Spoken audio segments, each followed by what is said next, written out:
Hello everyone, welcome to this session. आधुनिक भारत की इस संपूर्ण सीरीज में ये हमारा 7वां लेक्चर होगा, जिसमें हम लोग खिलाफत आंदोलन और असहयोग आंदोलन को ठीक से समझेंगे। ये हमारे आने वाली कई सारी परीक्षाओं के लिए काफ़ी ज़्यादा इंपॉर्टेंट होगा, जिसमें सबसे इम्पोर्टेंट है सिविल सर्विस के एग्जामिनेशन, जिसमें यूपीएससी और स्टेट पीसीएस आते हैं। इसके अलावा जो हमारे बीईओ, आरओ और अन्य एग्जाम है, वनडे एग्जाम है, हर किसी में ये मॉडर्न हिस्ट्री तो इम्पोर्टेंट होता ही है, तो ये सेशन आपके लिए काफ़ी ज़्यादा इम्पोर्टेंट है। तो प्लीज़ वीडियो को एंड तक देखें। मेरा नाम श्रद्धा है, मैंने एमएससी किया है इलाहाबाद यूनिवर्सिटी से, उसके बाद मैंने बीएड किया है। चलिए अब देरी ना करते हुए सेशन को स्टार्ट करते हैं। तो आज का हमारा टॉपिक है नॉन कॉपरेशन मूवमेंट एंड खिलाफत आंदोलन। तो खिलाफत को मैंने प्रीवियस लेसन में बता दिया था, बट इसे हम जल्दी से रिवाइज कर लेते हैं। आखिर क्या कारण था कि इन सब का उभार होता है, खिलाफत और नॉन कॉपरेशन का उभार क्यों होता है। सबसे पहले हमने समझा था जो विश्व युद्ध हुआ था, जो 1914 से 1918 तक चला था, इससे काफ़ी ज़्यादा जनता में हताशा आ गई थी, क्योंकि टैक्स बढ़ा दिए गए थे, जो वस्तुएं थी उनका मूल्य बढ़ गया था, और जो इंडस्ट्री थे वो वहाँ पर ग्रोथ नहीं कर पा रही थी। ये सारी चीज़ें थी। इसके अलावा जो रॉलेट एक्ट आता है, काफ़ी ज़्यादा दमनात्मक इसका व्यवहार था, और ये फॉरेन रूल की असभ्यता और इनकी क्रूरता को स्पष्ट रूप से रखता था। इसके अलावा जलियांवाला बाग कांड हम देखते हैं, जहाँ पर डायर ने क्या एक्शन किया। मॉर्निंग पोस्ट अखबार ने उसे 30,000 पौंड कलेक्ट करके दिए। ये सारी बातें थी। इसके अलावा मॉन्टेग्यू चेम्सफोर्ड रिफॉर्म, जो सो कॉल्ड रिफॉर्म था, वो प्रॉपर रूप से यहाँ पर सेटिस्फैक्शन नहीं दे सका था। कोई प्रकार की सेल्फ गवर्नमेंट की जो हमारी डिमांड थी, उसको पूरा करने में ये पूरी तरह असफल साबित हुआ था। इसके बाद विश्व युद्ध के बाद कुछ बदलाव आते हैं, जो कि पहले से अलग थे, और यहाँ पर एक आशा की किरण दिखाई देती है। जैसे कि लखनऊ समझौता जो 1916 में होता है, वहाँ पर कांग्रेस और मुस्लिम लीग एक दूसरे के करीब आ जाते हैं और एक साझा डिमांड रखने की बात यहाँ पर करते हैं। इसी तरह जो रॉलेट एक्ट के खिलाफ जो आंदोलन हुए, वहाँ पर हिंदू और मुस्लिम एक साथ दिखाई देते हैं, और पूरा तरह से जो अपना वैमनस्य था उसको कहीं ना कहीं भुलाते हुए दिखाई देते हैं। इसके अलावा जो रेडिकल नेशनलिस्ट मुस्लिम थे, यानी कि जो आक्रामक और कंजर्वेटिव बिहेवियर वाले मुस्लिम सोसाइटी थी, वो कहीं ना कहीं लिबरल थॉट के उसमें आई थी, और अलीगढ़ स्कूल का प्रभाव वहाँ पर कम होता दिखाई देता है। ये सारे कारण होते हैं। अब आखिरकार खिलाफत इशू था क्या। खिलाफत का मुद्दा बेसिकली ये था कि जो मुस्लिम होते थे, पूरे वर्ल्ड में जो मुस्लिम होते थे, वो कहीं ना कहीं तुर्की में जो राजा होता था उसको खलीफा बोलते थे, और मानते थे कि सारे मुस्लिमों के जो पवित्र स्थान है उस पर उन्हीं का अधिकार है, उन्हीं की स्वायत्ता है। तो ये बोलते हैं कि उनको कुछ सफिशिएंट टेरिटरी दी जानी चाहिए, ऐसा वो मानते हैं, और 1919 में इसी संदर्भ में खिलाफत कमेटी की स्थापना करते हैं भारत पे। तो डेवलपमेंट कैसे होता है खिलाफत और असहयोग आंदोलन का, ये देख लेते हैं। ऑल इंडिया खिलाफत कॉन्फ्रेंस हुई थी दिल्ली में नवंबर 1919 में।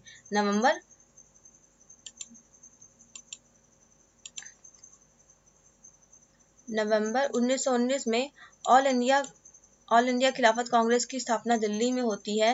तो यहाँ पर बात करते हैं कि हम बॉयकॉट करेंगे ब्रिटिश गुड्स को, ब्रिटिश सामान का यहाँ पर बहिष्कार करेंगे हम लोग, और गांधी जी इसको प्रिसाइड करते हैं। ऑल इंडिया खिलाफत कमेटी को प्रिसाइड करते हैं गांधी जी। तो ये इसे एक ऐसे प्लेटफॉर्म, ऐसे मंच के रूप में देखते हैं, जहाँ पर उन्हें लगता है कि हम अब यहाँ पर हिंदू और मुस्लिमों को एक साथ कर सकते हैं, जो कि ऐसा कभी हो नहीं पाया था हिंदुस्तान में। ऐसा इन्हें इस तरह से केस को ये लेते हैं। तो यहाँ पर जो कांग्रेस थी उसका क्या स्टैंड था खिलाफत के मामले पे, ये देख लेते हैं। Congress felt incline to support a non cooperation movement. तो क्यों यहाँ पर कांग्रेस चाहती है कि हम इसमें सपोर्ट करें, ये समझते हैं। इसको एक गोल्डन अपॉर्चुनिटी के रूप में देखते हैं to cement Hindu Muslim unity. Hindu Muslim की एकता को स्थापित करने के लिए ये लोग एक अच्छे मौके के रूप में देखते हैं, अच्छे अवसर के रूप में देखते हैं। Now different section of the society could come into the national movement by fighting for their own right, कि अपने अपने अधिकारों की बात करते हुए सारे सोसाइटी के अधिक से अधिक तबके जो हैं, समुदाय के जो लोग हैं, वो सब इसमें आएंगे, और वो लोग कॉलोनियल रूल का विरोध करेंगे, ऐसा इनका विचार रहता है। Congress was losing faith in constitutional struggle। संवैधानिक जो संघर्ष का जो इनका स्ट्रैटेजी पहले चलता था, जो हमने देखा था कि उदारवादी कांग्रेस का, तो उससे कहीं ना कहीं इनका मोह भंग दिखाई देता है। क्यों दिखाई देता है? क्योंकि जो पंजाब में इंसिडेंट्स हुए, जो यहाँ पर क्रूरता व्यवहार, जो रॉलेट एक्ट का ये सब जो चीज़ें हुई, तो उससे लोग काफ़ी ज़्यादा आहत हो जाते हैं और इनका संवैधानिक तरीके से संघर्ष करने से इनका भरोसा उठ जाता है। इसके अलावा जो हंटर कमेटी, लीपा पोती वाली जो कमेटी रिपोर्ट यहाँ पर लाती है, जो जलियांवाला बाग कांड में बताती है कि ज़्यादा डेथ नहीं हुई थी, कम हुई थी, और तहकीकात कमेटी जो इंडिया के लोगों की नेशनलिस्ट लोगों की बनती है, वो कहीं ना कहीं ज़्यादा आंकड़े प्रदर्शित करती है। तो ये सारा बताता है कि इनका रुख किस प्रकार का है। तो इन्हें लगता है कि नहीं, अभी हमें दूसरे दूसरे मेथड को अप्लाई करने पर विचार करना चाहिए। इसके अलावा Congress was aware that the masses were eager to give expression to their discontent। तो इसके अलावा कांग्रेस का ये भी मानना था कि जो लोगों में जो असंतोष की भावना है, लोग इसकी अभिव्यक्ति करना चाहते हैं और उसके लिए काफ़ी ज़्यादा तत्पर हैं, अपनी अभिव्यक्ति को देने के लिए काफ़ी ज़्यादा तत्पर हैं लोग, ऐसा भी मानना था कांग्रेस का। साथ ही साथ हम देखते हैं यहाँ पर कि मुस्लिम लीग भी इस मामले में कांग्रेस को सपोर्ट करती नजर आती, क्योंकि ये मुस्लिमों का ही मुद्दा था, जो खिलाफत का मुद्दा था मुस्लिमों का ही मुद्दा था। तो यहाँ पर मुस्लिम लीग डिसाइड करती है कि हम यहाँ पर साझा राजनीतिक प्रश्नों पर हम अपनी साझेदारी यहाँ पर दर्ज करेंगे, अपनी सहभागिता यहाँ पर दर्ज करेंगे। इसके बाद हम समझते हैं नॉन कॉपरेशन खिलाफत मूवमेंट, असहयोग और खिलाफत आंदोलन कैसे शुरू होता है। दरअसल फरवरी 1920 में एक हिंदू मुस्लिम डिप्यूटेशन जाता है, हिंदू मुस्लिम का एक समुदाय जाता है वायसराय के पास। वायसराय के पास जाकर ये डिमांड करता है कि खिलाफत के मुद्दे पर जो हमारे असंतोष हैं, आप लोग कृपया इसको कंसीडर करें, अपने अपने संज्ञान में लाएं। इसके अलावा फरवरी 1920 में गांधी क्या करते हैं, गांधी अनाउंस करते हैं कि जो पंजाब में चीज़ें हुई, जो गलत चीज़ें हुई, और जो कॉन्स्टिट्यूशन एडवांस कहते हैं कि एक नया राजनीतिक स्वरूप होना चाहिए, एक नई राजनीतिक योजना हमारे पास आनी चाहिए, नहीं तो हम मजबूर हो जाएंगे कि हम खिलाफत के खिलाफ, मतलब खिलाफत के हक में हम कोई आंदोलन शुरू करें। मतलब ये डिमांड रखते हैं कि खिलाफत के इशू पे इन्होंने बात करी पहले, हिंदू और मुस्लिम लोगों ने मिलकर, कि खिलाफत के मुद्दे पर ब्रिटिश कुछ थोड़ा सा विचार करें। इसके अलावा गांधी भी बोलते हैं कि पंजाब में जो समस्याएं हुई थी उस पर आप माफ़ी मांगें, आप उसमें अपनी गलती माने, स्वीकार करें। इसके अलावा एक नई राजनीतिक योजना हमारे सामने लाएं, नहीं तो हम आगे कोई आंदोलन करने पर विवश हो जाएंगे। तो आप यहाँ पर देख सकते हैं कि मुस्लिमों की एक डिमांड एक ओर से आ रही है और दूसरी ओर से गांधी जी भी एक डिमांड करते दिखाई दे रहे हैं। उसके पश्चात क्या होता है कि मई 1920 में सेवरेज की ट्रीटी होती है। सेवरेज की ट्रीटी होती है तुर्की के साथ, जो होती है साइन मई 1920 में। तो यहाँ पर तुर्की को पूरी तरह बांट दिया जाता है, बंदर बांट करके डिवाइड कर दिया जाता है। तो ये भी काफ़ी गलत होता है, इससे भी जो मुस्लिम होते हैं, समुदाय होता है इंडिया में, वो काफ़ी आहत हो जाता है। साथ ही साथ जून 1920 में होती है all India conference, all party conference, यानी कि सभी दलों ने यहाँ पर भागीदारी करी। सर्वदलीय बैठक इसको बोलते हैं। ये इलाहाबाद में होती है, प्रयागराज में हमारे। तो यहाँ पर बात की जाती है कि हम बॉयकॉट करेंगे। किस चीज़ का बॉयकॉट करेंगे? सारी जो सर्विसेज हैं इनका, और जो स्कूल कॉलेज हैं, ये सारी बातें यहाँ पर की जाती हैं। इसके बाद अगस्त 31 1920 में खिलाफत कमेटी स्टार्ट करती है कैंपेन नॉन कॉपरेशन का, असहयोग का यहाँ पर आंदोलन शुरू किया जाता है। किसके द्वारा? खिलाफत कमेटी के द्वारा। और यहाँ पर दुर्भाग्य की बात है कि 1 अगस्त को तिलक की मृत्यु हो जाती है। अब देखिए यहाँ पर हिंदी में क्यों लिखा है, क्योंकि मैंने बोला था पिछले लेक्चर में कि कोई भी फैक्ट नहीं छूटेगा, बट वहाँ पर गलती से 2-3 इंपॉर्टेंट फैक्ट छूट गए, जैसे कि राजकुमार शुक्ला जी का बुलाया जाना, शंकरन नारायण का वो सीट वहाँ पर छोड़ देना विधानसभा से। इसके अलावा एक आध फैक्ट और छोटे छोटे छूट गए थे, जो कि वेल नोन होते हैं, बट छूटना नहीं चाहिए कायदे से। तो मैंने क्या किया, यहाँ पर बुक को पढ़ा है, पीपीटी को रिकॉर्ड करने के पहले बुक को पढ़ा है, दोनों को मिलाया है, और जहाँ पर भी कुछ फैक्ट ऐसे लगे कि नहीं ये भी होने चाहिए, तो मैंने उसको यहाँ पर हिंदी में अलग से इंक्लूड किया है, जिससे कि आपको भी लगे कि हाँ यहाँ पर कुछ एक्स्ट्रा काम किया गया है। तो आगे चलते हैं। तो 1 अगस्त को हम यहाँ पर पाते हैं कि 1 अगस्त को तिलक जी की डेथ हो जाती है। साथ ही साथ यहाँ पर 31 अगस्त 1920 को खिलाफत कमेटी स्टार्ट करती है कैंपेन असहयोग का। ठीक है। इसके बाद सितंबर 1920 में एक विशेष सत्र होता है। यहाँ पर देखने वाली बात यह है कि हमेशा जो कांग्रेस का सेशन हुआ करता था वो नॉर्मली दिसंबर में हुआ करता था। अब लेकिन जब हमें लॉन्च करना था ये वाला असहयोग, तो यहाँ पर एक विशेष सत्र का आयोजन कलकत्ता में किया जाता है। तो यहाँ पर कांग्रेस इसको अप्रूव करती है नॉन कॉपरेशन प्रोग्राम को, टिल द पंजाब एंड खिलाफत wrong were removed and Swaraj was establish. तो वो बोलती है कि अब हम चलाएंगे असहयोग आंदोलन, जब तक आप पंजाब में जो आपने गलत काम किया है उसको आप माफी नहीं मांगते, और साथ ही साथ खिलाफत का भी आंदोलन खिलाफत संबंधी जो आप मुद्दे पर जो गलत किए हो, क्या गलत किए हो, क्योंकि डिवाइड कर दियो तुर्की को, और जो तुर्की के राजा थे कमाल पाशा, तो उनको आपने नहीं दिया है वो क्या सर्वोच्चता जो है पूरे मुस्लिम समुदाय पर, वो आपने हटा ली है। तो इस मामले पर हम आपका विरोध करेंगे। कैसे करेंगे? असहयोग के द्वारा हम अपना विरोध दर्ज कराएंगे। तो इस प्रोग्राम में होता क्या था, असहयोग एक्चुअली क्या था, इसको डिफाइन कैसे किया गया? तो इसके अंतर्गत कई सारी चीजें थी। पहला था boycott of government school and college, जो सरकारी स्कूल और कॉलेज है इनको बहिष्कार कर देना। बॉयकॉट ऑफ लॉ कोर्ट, जो विधि के जो न्यायालय हैं इनका त्याग करना। डिस्पेंसन of justice through panchayat, panchayat के थ्रू न्याय का यहाँ पर न्याय का शासन करवाना, यानी कि जो हमारी लोकल पंचायत, जो पारंपरिक पंचायत थी, हम उसका यूज करेंगे, हम आपके कोर्ट में नहीं आने वाले हैं। साथ ही साथ बॉयकॉट ऑफ लेजिस्लेटिव काउंसिल, जो विधायी परिषद थी, इसका भी हम बॉयकॉट करेंगे, ऐसा बोला गया। अब यहाँ पर नवंबर 1920 में मतलब चुनाव होने थे, नवंबर 1920 में चुनाव होने वाले थे, इस मामले पर ये बात हुई। साथ ही साथ मैंने यहाँ पे ये पाया कि CR दास जैसे कुछ लोग थे जो बोलते हैं कि नहीं, हमें इसमें पार्टिसिपेट करना चाहिए। हालांकि लास्ट में क्या होता है कि इस वाले चुनाव में किसी का अगर नहीं भी मन था कि नहीं हमें चुनाव में भाग लेना चाहिए, वो भी इस बात को मानते हैं, इसका सम्मान करते हुए वो भी चुनाव में भाग नहीं लेते हैं। साथ ही साथ हम पाते हैं कि यहाँ पर वोटर्स जो थे उन्होंने भी यहाँ पर वोटिंग राइट्स का बहिष्कार अपना यहाँ पर किया था। हालांकि देख सकते हैं आप, ये मैग्ना कार्टा या क्या कहेंगे इसको, ये जो इनका जो प्रोफाइल था कि क्या क्या होगा इसके अंतर्गत, ये नहीं था शायद, लेकिन फिर भी यहाँ पर वोटर्स भी हम देखते हैं कि वो भी यहाँ पर वोट नहीं करते हैं। साथ ही साथ जो फॉरेन क्लोथ होते थे, कपड़े होते थे, वो उसका भी त्याग करना और उसकी जगह पर खादी का प्रयोग करना। इसके अलावा जो चरखा है इसको यहाँ पर बढ़ावा देने की बात की गई थी। Renunciation of government honours and titles, जो सरकार ने जो उपाधियां और जो सम्मान लोगों को दिए थे वो भी यहाँ पर लौटाए जाने की बात होती है। साथ ही साथ second phase could include mass civil disobedience including resignation from government services. इन्होंने बोला कि जो इसका दूसरा चरण होगा, ये पहला चरण है, पहले चरण में ये सारी बातें हमने देखी। दूसरा चरण में इन्होंने बोला कि उसमें बड़े लेवल पे जो मास सिविल डिसोबियंस होगा वो हम मनाएंगे, जिसके अंतर्गत जो कि सरकारी सेवाओं में जो भी लोग कार्यरत हैं वो यहाँ पर इससे त्याग देंगे, इसका बहिष्कार कर देंगे, अपनी सर्विसेज को छोड़ देंगे। साथ ही साथ नॉन पेमेंट ऑफ टैक्सेस भी यहाँ पर सामने आएगा, जहाँ पर हम लोग टैक्स वैक्स देना बंद कर देंगे। तो ये सारी बातें हमने समझी, क्या क्या, स्कूल कॉलेज छोड़ देना, लॉ कोर्ट्स को छोड़ देना, वोटिंग ना करना, लेजिस्लेटिव काउंसिल के चुनाव में भाग न लेना, कपड़ों का बहिष्कार, उसकी जगह खादी को बढ़ावा, और सम्मान और जो उपाधि है उसका त्याग करना, और नेक्स्ट लेवल अगर दूसरा चरण आया तो वहाँ पर टैक्स ना देना, और मास लेवल पर सिविल डिसोबियंस करते हुए सरकारी सेवाओं से सेवानिवृत्ति ले लेना। ये सारी बातें यहाँ पर होती हैं। इसके बाद हम देखेंगे कि यहाँ दिसंबर 1920 में होता है नागपुर में एक कांग्रेस का सेशन। नागपुर में ये नॉर्मल वाला सेशन जो कि होना चाहिए था, आप समझ रहे हैं, यानी कि वो तो सितंबर में एक विशेष सत्र कलकत्ता में आयोजित हुआ, अभी जो नॉर्मल में जो ऑलरेडी होता था नेचुरली, तो वो वाला हो रहा है नागपुर में। भारतीय राष्ट्रीय कांग्रेस का वार्षिक अधिवेशन कौन सा वाला, 1920 वाला हुआ है नागपुर में।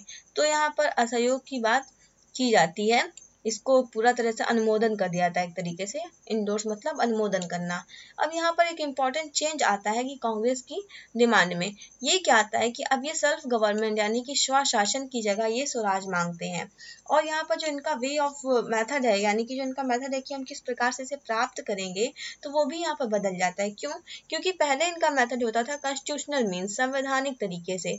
अब यहाँ पर थोड़ा सा ही बदलाव है, पर ये समझने लायक बदलाव है कि यहाँ पर ये बात करते हैं पीसफुल एंड लेजिटिमेट मीन्स, यानी कि शांतिपूर्वक तरीके से हम प्राप्त करेंगे, लेकिन ये संवैधानिक से अलग है। थोड़ा सा अंतर है कि संविधान से तो अलग है ना कि आप असहयोग कर रहे हो। अब संविधान में तो आप बस पिटीशन डालते थे, याचिका दाखिल करते थे, ये सब करते थे, पंपलेट बांटते थे, लेकिन यहाँ पर क्या है कि आप सर्विस हटा रहे हो, कि हम अपना खुद का खोल रहे हैं, कि हम अपनी खुद का न्याय की व्यवस्था शुरू करेंगे।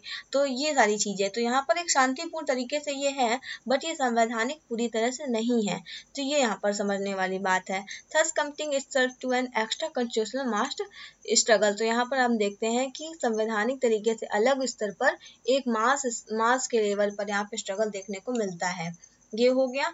नेक्स्ट है हमारा some important organisational changes were made, कुछ जो संगठन के स्तर पर कुछ बदलाव यहाँ पर लाए गए, जैसे कि कांग्रेस वर्किंग कमेटी की स्थापना होती है, कांग्रेस की कार्यकारिणी समिति की स्थापना होती है जिसमें 15 सदस्यों की कमेटी बनाई गई थी फ्रॉम नाउ एंड ऑनवर्ड। इसके बाद से क्या होना था कि एक प्रोविंशियल कांग्रेस कमेटी होंगी, हर राज्य में प्रांतीय स्तर पर कांग्रेस कमेटी होंगी जो कि भाषाई स्तर पर स्टैब्लिश की जाएंगी, और साथ ही साथ यहाँ पर वार्ड कमेटी भी होंगी और निचले स्तर पर वार्ड, यानी कि 3 लेवल का बना दिया गया है। एक हो गई क्या टॉप के लेवल पर क्या हो गई, कांग्रेस वर्किंग कमेटी CWC। उसके नीचे हो गया प्रोविंशियल वाली जाहिर सी बात है जितने जितने प्रोविंस होंगे सब में उतने ही प्रोविंशियल हो जाएगी। इसके बाद थर्ड लेवल पे है एक वार्ड लेवल, सबसे लास्ट में वार्ड आएगा, ठीक है। तो ये यहाँ पर 3 स्तरीय 3 लेवल पे हो गया, और साथ ही साथ ये हमें पता चला कि जो प्रोविंशियल था इसका जो बेसिस था वो क्या था, लिंग्विस्टिक, भाषाई आधार पर, ठीक है, भाषाई आधार पर। इसके अलावा हम यहाँ पर देखते हैं कि जो इसकी एंट्री फीस थी वो घटा करके 4 आना कर दी गई है। अच्छा, यहाँ पर 4 आना याद रखना है, 45 पैसे यानी कि, ठीक है, 4 आना। और एक MCQ मैं देख रही थी कुछ दिन पहले, तो उसमें था कि इसको पूरा तरह फ्री कर दिया गया था, तो आपको ध्यान देना है कि एक माइन्यूट है, काफ़ी कम फीस था उस टाइम के लिहाज से देखा जाए तो ये काफ़ी कम फीस था कि जनरली कोई भी अब कांग्रेस में सम्मिलित हो सकता था, अपना योगदान दिखा सकता था, तो इस हिसाब से इसे बहुत कम कर दिया गया था, बट इसे फ्री नहीं किया गया था, ये बात आपको ध्यान रखनी है। इसके बाद Gandhi ji declare that if the non cooperation was implemented completely swaraj would be ushered in within year. अब यहाँ पर गांधी जी एक बड़ी बात कर जाते हैं, वो बोलते हैं कि अगर हमारा असहयोग आंदोलन सक्सेसफुल हुआ तो हमें हमारा जो स्वराज है वो 1 साल के भीतर प्राप्त हो जाएगा। इसके अलावा यहाँ पर हम देखते हैं कि अब कुछ लोग ऐसे थे, उस समय कांग्रेस में कुछ लोग ऐसे थे कि वो संविधान को ही सर्वोपरि मानते थे, मानना भी चाहिए। तो कुछ लोग ऐसे थे, तो वो लोग बोलते हैं कि अच्छा ये आप शांतिपूर्ण तरीके से कर रहे हैं, बट ये संविधान से तो अलग है ना, अब संविधान से अलग है तो अब हम सॉरी टू से, बट हम इसमें अब कंटिन्यू नहीं कर सकते। तो ऐसे लोग इस पीरियड में आकर हम देखते हैं कि यहाँ कांग्रेस से हट जाते हैं, रिजाइन कर देते हैं। उसमें कुछ इंपॉर्टेंट नाम है, ये भी मैंने एक्स्ट्रा कलेक्ट किया है, यहाँ पे नहीं था। मोहम्मद अली जिन्ना हो गए, any Besant, GS कारपड़े, BC Paul. तो इन लोगों ने इस आधार पर कांग्रेस छोड़ दी क्योंकि वे संवैधानिक और न्यायपूर्ण तरीके से ही चलाना चाहते थे इस चीज को, समझ रहे हैं आप। और दूसरी ओर कुछ क्रांतिकारी आतंकवादी थे, तो ये सारे जो संगठन थे ये बड़े खुश हो जाते हैं कि अच्छा यहाँ पर तो बड़ा बॉयकॉट वगैरह ये सब, तो इनको मजा आई, तो इन्होंने बोला कि हम करेंगे सपोर्ट। तो यहाँ पर 2 चीजें हमें देखने को मिली कि जो संवैधानिक और न्यायपूर्ण तरीके से बात चलाना चाहते थे, तो ऐसे नेता यहाँ पर कांग्रेस से रिजाइन कर देते हैं, जैसे कि Mohammad Ali Jinnah, Annie Besant, GS Khaparde, BS Pal, ETC। और वहीं दूसरी ओर जो क्रांतिकारी टाइप के तत्व थे वो यहाँ पर सोचते हैं कि नहीं ये तो अच्छा है, इसे सपोर्ट करना चाहिए, और इसे करते हैं। साथ ही साथ एक और फैक्ट है यहाँ पर, सुरेंद्र नाथ बनर्जी स्टैब्लिश करते हैं Indian National Liberal Federation and played a minor role in politics hence forward. इसके बाद से इनकी जो भूमिका थी यहाँ पर काफी कम हो जाती है भारतीय राष्ट्रीय स्वतंत्रता संघर्ष में, क्योंकि ये भी काफी लिबरल थॉट वाले नेता थे और इनका भी मानना था कि ये भले ही शांतिपूर्ण है बट ये संवैधानिक तरीके से नहीं है। तो इसी तरह से ये लोग शुरू करते हैं अपना इंडियन नेशनल लिबरल फेडरेशन, और इससे काफी कट जाते हैं भारतीय राष्ट्रीय के आंदोलन से। इसके बाद हम समझेंगे स्प्रेड ऑफ मूवमेंट। ये जो आंदोलन शुरू होता है ये आखिर कहाँ कहाँ तक विस्तृत था, इसका विस्तार किस किस स्फीयर में और किस किस क्षेत्रीय स्तर पर था। तो सबसे पहले हम यहाँ पर देख लें कि गांधी जी ने क्या किया कि अली ब्रदर के साथ पूरे नेशन वाइड एक टूर किया, पूरे राष्ट्र में एक प्रकार का दौरा करते हैं, वहां पर कुछ एजुकेशनल इंस्टीट्यूशन स्टैब्लिश करते हैं, ठीक है। तो यहाँ पर कुछ स्टैब्लिश जो हुए इनका नाम देख लेते हैं, जैसे कि आचार्य नरेंद्र देव, CR दास, लाला लाजपत राय, जाकिर हुसैन, सुभाष चंद्र बोस, ये सारे लोग जो थे ये नेशन वाइड स्तर पर क्या करते हैं, स्वदेशी की बात करते हैं ना ये लोग, की जो इंग्लिश के स्कूल है, ब्रिटिश के जो स्कूल हैं, कॉलेजेस हैं, अब वहाँ पे स्टडी नहीं करनी है, स्टडी करने के लिए हमारे खुद के स्कूल कॉलेज का एस्टेब्लिशमेंट हम अपना करेंगे। तो इस आधार पर ये लोग कुछ स्थापनाएं करते हैं, जिसमें से कि जो बोस जी थे, सुभाष चंद्र बोस जी, ये नेशनल कॉलेज ऑफ कलकत्ता के प्रिंसिपल बन जाते हैं। नेशनल कॉलेज ऑफ कलकत्ता के प्रिंसिपल कौन बने? सुभाष चंद्र बोस जी। इसके अलावा जामिया मिलिया की स्थापना हुई अलीगढ़ में, काशी विद्यापीठ, गुजरात विद्यापीठ और बिहार विद्यापीठ, इन सब के भी नाम आपको ध्यान रखने हैं प्लीज। काशी विद्यापीठ, गुजरात विद्यापीठ, काशी विद्यापीठ, गुजरात विद्यापीठ, बिहार विद्यापीठ एंड जामिया मिलिया अलीगढ़, ये सारे स्कूल कॉलेजेस की स्थापना यहाँ पर होती है। कई महत्वपूर्ण जो लॉयर्स थे, वकील, उन्होंने अपनी वकालत छोड़ दी थी, जैसे कि इसमें मेन इंपॉर्टेंट नाम है मोतीलाल नेहरू, जवाहरलाल नेहरू, अन्ना असफ अली, ये सारे लोगों ने अपनी वकालत छोड़ दी, जो कि काफी बड़ी बात थी। साथ ही साथ जो विदेशी कपड़े थे उनका बॉयकॉट यहाँ पर सामने आता है, boycott of foreign goods. Foreign goods में क्या क्या? मेनली कपड़े होते थे, कपड़े के बाद जो शराब होती थी और जो ताड़ी की दुकानें होती थी, उन सब में भी धरने यहाँ पर देखने को मिलते हैं। तो मुख्य रूप से यहाँ कपड़े और शराब का यहाँ पर विरोध हमें देखने को मिलता है अच्छे तरीके से। साथ ही साथ हम देखते हैं कि गांधी जी ने यहाँ पर कैसर ए हिंद की उपाधि, अपनी मेडल जो था ये लौटा देते हैं। साथ ही साथ कुछ जगहों पर नॉन टैक्स मूवमेंट भी देखने को मिला। अच्छा, मैंने भी आपको बताया था कि ये सेकेंड स्टेज में था कि जो नॉन टैक्स मूवमेंट और जो सरकारी सेवाओं से जो हम अपना सेवानिवृत्ति कर लेंगे, ये दोनों बातें सेकेंड स्टेज में थी। पर आप यहाँ पर देख सकते हैं कि कुछ कुछ जगह पर ये दूसरे स्टेज तक चला गया। तो जो मिदनापुर जगह थी बंगाल की और जो गुंटूर था आंध्र प्रदेश का, वहाँ पर नो टैक्सेशन मूवमेंट भी देखने को मिलता है। साथ ही साथ आसाम में टी प्लांटेशन वाले जो इलाके थे, यहाँ पर स्ट्राइक देखने को मिलती है। स्टीमर सर्विस और बंगाल में आसाम बंगाल रेलवे, यहाँ पर भी स्ट्राइक देखने को मिलती है। JM सेन गुप्ता जी जो थे वो इस मामले में काफी इंपॉर्टेंट लीडर थे, जो कि इन स्ट्राइक्स को हेड करते थे, इसको लीड करते थे।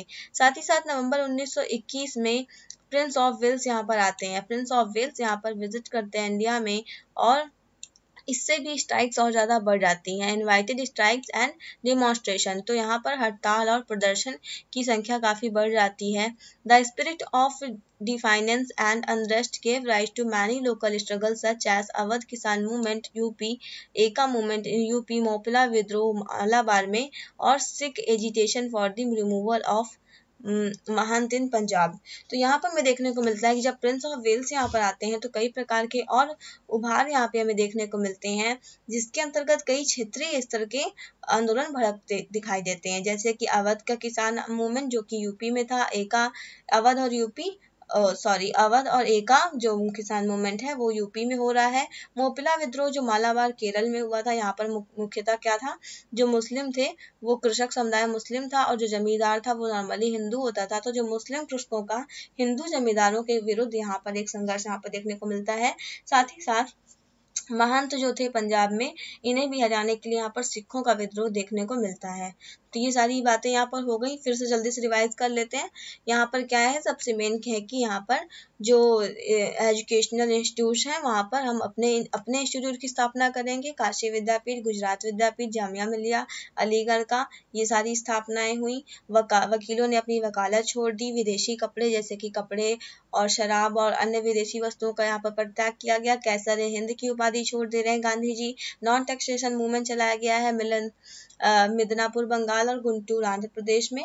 कहीं कई जगह पर हमें देखा कि स्ट्राइक होती है, जैसे कि आसाम में जो चाय के बागान में काम करने वाले लोग थे वो, और आसाम बंगाल रेलवे में भी स्ट्राइक देखने को मिली। JM सेन गुप्ता थे जो इनको लीड कर रहे थे। साथ ही साथ 1921 में जब प्रिंस ऑफ वेल इंडिया आए तो वहां पर और कई सारे क्षेत्रीय स्तर पर विद्रोह देखने को मिले, जैसे कि अवध किसान मूवमेंट, एका मूवमेंट और बंगाल का रिवोल्ट मोपिला विद्रोह मालाबार का, और सिख एजिटेशन जो कि पंजाब में हुआ।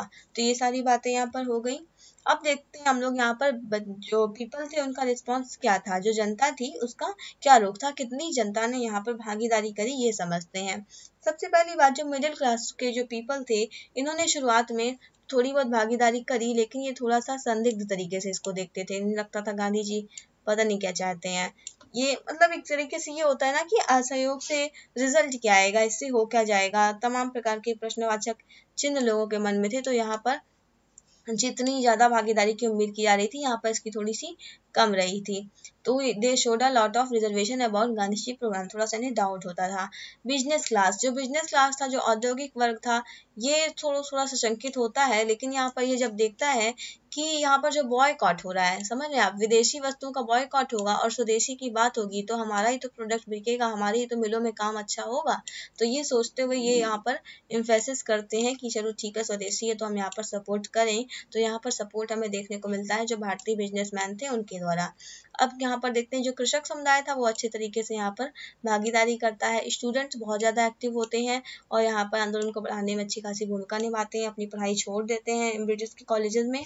वुमेन्स जो औरतें थी इन्होंने गेव पर्दा कोई साइड में कर देती हैं और वो अपने जो कपड़े आभूषण थे उनके जो आभूषण होते थे वो तिलक फंड में दान करती हैं। तिलक फंड एक बनाया गया था जिसमें 1 करोड़ तक टारगेट था शायद, तो 1 करोड़ का टारगेट था, तो ये 1 करोड़ से ज़्यादा पार कर जाता है। देखने वाली बात ये है, तिलक जी के नाम पर ये बनाया गया था। तो यहाँ पर औरतों ने बढ़ चढ़कर भागीदारी यहाँ पर करी थी। हिंदू मुस्लिम एकता यहाँ पर हमें देखने को मिलती है मासिव स्तर पर सबसे ज़्यादा, जो कि ना इसके पहले कभी देखने को मिली थी ना ही इसके बाद कहीं देखने को मिली। बस इसका एक अपवाद यहाँ पर हम देख पाते हैं कि जो मौपला विद्रोह हुआ था, जो मैंने आपको बताया अभी कि जो कृषक समुदाय था, कृषक कौन था? कृषक नॉर्मली यहाँ पर मुस्लिम वाले कृषक थे, पीजेंट वर्ग कृषक जो था वो मुस्लिम था, और जो हिंदू था वो उसका जमींदार वर्ग था जो इसको हेड करता था, जिसके अंडर में काम करते थे। तो यहाँ पर एक इन लोगों के बीच एक देखने को मिल जाता है दुर्भाग्यपूर्ण तरीके से। इसके अलावा बाकी जगह जो था, बाकी जगह पर ऐसा कोई एक्टिविटी नहीं देखने को मिलता है, जो कि काफ़ी ग्रेट अचीवमेंट था, बहुत बड़ी बात मानी गई थी। बड़ी बात तो अभी भी हो जाए तो बड़ी बात ही मानी जाएगी। चलिए आगे चलते हैं। गवर्नमेंट रिस्पॉन्स, सरकार का क्या रुख रहता है इसमें, इसको समझते हैं। इसके बाद होता क्या है कि गांधी जी और रीडिंग जी की एक मीटिंग होती है। रीडिंग और गांधी की एक मीटिंग होती है और ये मई 1921 में आखिरकार इस्टेब्लिश होती है, जहाँ पर गांधी जी रियलाइज़ करते हैं कि जो ब्रिटिश है वो क्या चाहते हैं। वो बोलते हैं कि ऐसा भड़काने का प्रयास करते हैं ना कि जो शौकत अली और मोहम्मद अली जो नेता हैं खिलाफत वाले, इनका जो मेथड है वो सही नहीं है, तो आप इनको बोलिए कि ये सॉरी हो, समझ जाए आप। तो ऐसे गांधी जी को रियलाइज़ होता है कि ये कहीं ना कहीं हम लोगों के बीच फूट डलवाना चाह रहे हैं, तो इस प्रकार से ये इस मीटिंग से पीछे हट जाते हैं और इसके जाल में फंसने से मना कर देते हैं, refuse to fall into the trap. तो ऐसा गांधी जी करते हैं। इसके बाद क्या होता है, ये फिर मुझे ऐड करना पड़ा अलग से। इसके बाद दिसंबर में क्या होता है कि इसके आंदोलनकारियों के विरुद्ध दंडात्मक कार्यवाही कर दी जाती है और स्वयंसेवी संगठनों को अवैध घोषित कर दिया जाता है। साथ ही साथ सार्वजनिक सभाओं पर प्रतिबंध लगा दिया गया, प्रेस को बैन कर दिया गया और गांधी जी समेत अनेक नेता गिरफ्तार कर लिए गए। यानी पहले तो ब्रिटिशर्स ने सोचा कि इनको हम फूट डालो करवा के, जो राज करो वाला हमारा है, कुछ ऐसे लड़ाई झगड़ा करवा के इन्हें तोड़ दे। लेकिन जब गांधी जी इनकी चाल समझ गए तो इन्होंने अपनी दमनात्मक कार्यवाही का सहारा लेते हुए इन्हें भी जेल भेजा, प्रेस वगैरह को बैन कराया और सारे जो संगठन होते थे उन सबको बैन करा दिया। ये सारी चीज़ें यहाँ पर हमें देखने को मिलती हैं। आगे समझ लेते हैं जो आंदोलन था उसका अंतिम फेज कैसा था, क्या क्या उसमें हुआ था। तो गांधी जी पर हम देखते हैं कि काफ़ी ज़्यादा दबाव महसूस होता है और यहाँ पर दबाव क्या महसूस होता है कि सिविल डिसओबीडियंस यहाँ पर किया जाए, सविनय अवज्ञा का प्रोग्राम यहाँ पर चलाया जाए। तो यहाँ पर ये इन्हें दबाव देखने को मिलता है। अहमदाबाद का सत्र होता है 1921 में, वो गांधी जी को अपॉइंट करता है कि वो इस इशू के बारे में सोल अथॉरिटी बने। तो यहाँ पर जो 1921 का जो सेशन था इसको हेड किया था हकीम अजमल खान ने। हालांकि इसके लिए अपॉइंटेड थे पहले CR दास जी, लेकिन इनको जेल हो गई थी तो ये यहाँ पर मौजूद नहीं थे, तो उनकी अनुपस्थिति में इसको हेड किया था हकीम अजमल खान जी ने। कौन सा सेशन? अहमदाबाद का सेशन 1921 वाला। तो यहाँ पर गांधी जी को सोल अथॉरिटी अपॉइंट किया जाता है इशू के बारे में कि इन्हें डिसाइड करना है कि अब आगे क्या करना है। तो फरवरी 1, 1922 को गांधी जी बोलते हैं कि हम लॉन्च करेंगे सिविल डिसोबियंस गुजरात से। गुजरात में बारदोली नामक जगह से हम शुरू करेंगे क्या, सिविल डिसोबियंस, सविनय अवज्ञा का आंदोलन हम प्रारंभ करेंगे 2 केसेस में। यानी कि एक प्रकार से सरकार को भी बात कह रहे हैं, अपनी बात कह रहे हैं कि अच्छा अभी भी मान जाओ, समझ जाओ, 2 काम कर दो। क्या क्या कर दो? Political prisoner were not release और press control were not remove. 2 काम अगर आपने नहीं किए, ये दोनों, तो हम शुरू करेंगे क्या, सविनय अवज्ञा। कौन से 2 काम? राजनीतिक कैदियों की रिहाई कर दो और इसके अलावा प्रेस पे जो कंट्रोल है उसको आप हटा लीजिए। तो 2 बातें आप कर दीजिए, नहीं तो हम क्या करेंगे, हम शुरू करेंगे बारदोली गुजरात से अपना सविनय अवज्ञा। इसके बाद क्या होता है, दुर्भाग्यपूर्ण तरीके से यहाँ पर एक कांड देखने को मिलता है, इसको बोला जाता है चौरी चौरा कांड, चौरी चौरा इंसिडेंट। चौरी चौरा क्या था? एक छोटा सा स्टेशन था गोरखपुर के पास। गोरखपुर जो जिला है हमारा यूपी का, यहाँ पर एक छोटा सा स्टेशन था जो कि काफ़ी फेमस हो गया। उसके बाद से जाहिर सी बात है इसने अपनी सभी इतिहास की जो पुस्तकें थी उसमें अपनी जगह बना ली। तो ये एक प्रकार की हिंसात्मक गतिविधि यहाँ पर देखने को मिलती है 5 फरवरी 1922 को। 5 फरवरी 1922 को इसके बाद गांधी जी एकदम इससे आहत होकर और इसको आंदोलन को वापस ले लेते हैं। हुआ क्या था, एक जगह मीटिंग कर रहे थे, कुछ नॉर्मल से लोग अपना मीटिंग वगैरह कर रहे थे, इसके बारे में बातचीत कर रहे थे, तो वहाँ पर पुलिस पहुँच जाती है। पुलिस विरोध करती है और कुछ लोग को पनिश करती है। तो फिर यहाँ पर पुलिस वालों को ही, पुलिस स्टेशन पूरा जला दिया गया था, जिसमें 22 पुलिस वाले जिंदा जला दिए गए थे। तो इससे अब गांधी जी को लगता है कि जो हमारा आंदोलन था ये हम शांतिपूर्ण तरीके से चाह रहे थे कि असहयोग रहेगा, समन्वय रहेगा, पर ये हिंसक गतिविधियों की जा रहा है। और जहाँ हिंसा हुई तो वहाँ गांधी जी का मन हटा। तो अब यहाँ से तुरंत इनका मन हट जाता और ये आंदोलन को विड्रॉ कर लेते हैं, वापस ले लेते हैं। इसके अलावा कांग्रेस वर्किंग कमेटी की मीटिंग होती है बारदोली में फरवरी 1922 में। फरवरी 1922 में बारदोली में मीटिंग हो रही है and resolve to stop all activity that relate to breaking of the law and to get down to the constructive work. अब यहाँ पर ये लोग क्या डिसाइड करते हैं, बारदोली में मीट करके ये डिसाइड करते हैं कि अब हम कोई भी ऐसा कानून तोड़ने वाला काम नहीं करेंगे, उसके बजाय हम रचनात्मक कार्य करेंगे।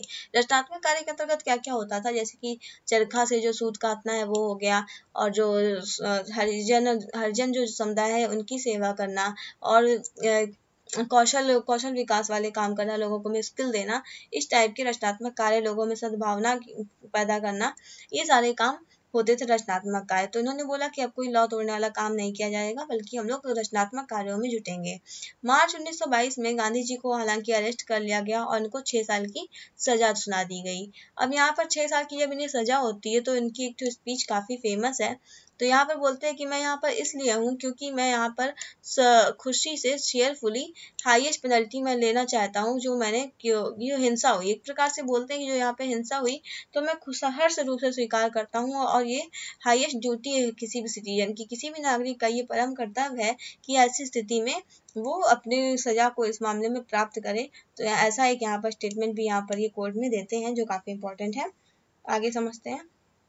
तो आखिरकार गांधी जी ने विड्रॉ क्यों किया, इस सेशन को विड्रॉ क्यों किया, किसे, असहयोग को, तो ये समझ लेते हैं। मूवमेंट जो था यहाँ पर काफी ज्यादा थकान, जनता में जो था काफी थकान महसूस होने लगी थी। अभी आंदोलन उनको लगा कि कुछ खास प्राप्ति नहीं हो रही है, तो ऐसी स्थिति में एक रीजन ये था।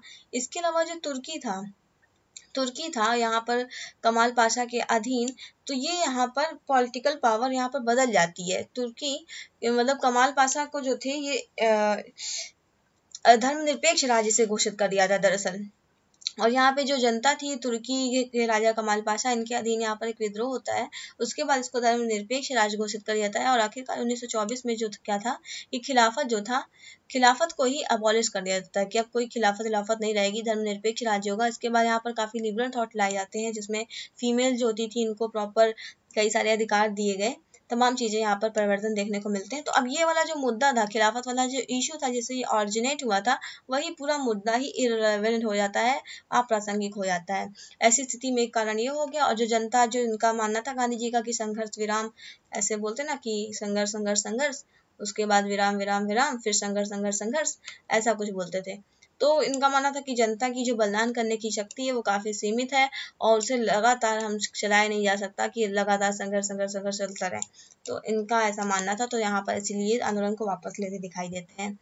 इसके बाद हम समझेंगे इवोल्यूशन। इसके बाद हम समझते हैं इवोल्यूशन ऑफ खिलाफत नॉन कॉपरेशन मूवमेंट। खिलाफत और असहयोग का हम लोग मूल्यांकन करते हैं यहाँ पर। अब तो यहाँ पर सबसे मेन बात यहाँ पर क्या होती है कि जो शहरी मुस्लिम वर्ग था वो अब भारतीय राष्ट्रीय स्वतंत्रता के आंदोलन से जुड़ जाता है। साथ ही साथ इसकी एक नकारात्मक बात ये रहती है कि यहाँ पर कम्युनलाइजेशन देखने को मिलता है, सांप्रदायिकता का कहीं ना कहीं उभार देखने को मिलता है राष्ट्रीय आंदोलन में, जो कि तब इतना विभत्स रूप नहीं ले पाया, लेकिन आगे चलकर काफी ज्यादा नकारात्मक अर्थ यहाँ पर देखने को मिलता है, and it leads to the partition of our nation as well.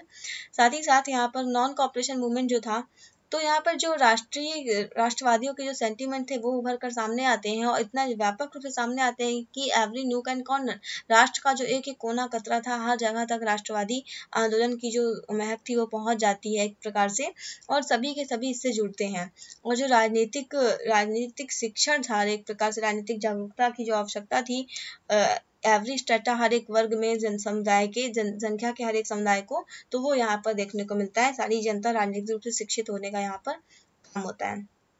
चलिए आज के लिए फिर इतना ही। नेक्स्ट हमारा सेशन होगा जिसमें हम समझेंगे इमरजेंस ऑफ स्वराज्य, जो स्वराज्यों की पार्टी होती है उसकी स्थापना हुई थी। सोशलिस्ट आइडिया, जो समाजवादी विचार उसी समय उभर रहे थे। साथ ही साथ रिवॉल्यूशनरी एक्टिविटी का दूसरा यहाँ पर चरण हमें देखने को मिलता है, और तमाम सारी चीज़ें। बिल्कुल इसे बहुत जल्दी हम लाएंगे आपके लिए, और आप प्लीज़ चैनल को सब्सक्राइब करें और वीडियो को शेयर करना ना भूलें अपने खास दोस्तों के साथ, खासकर सभी के साथ शेयर करिए, लाइक करिए। चलिए, थैंक यू।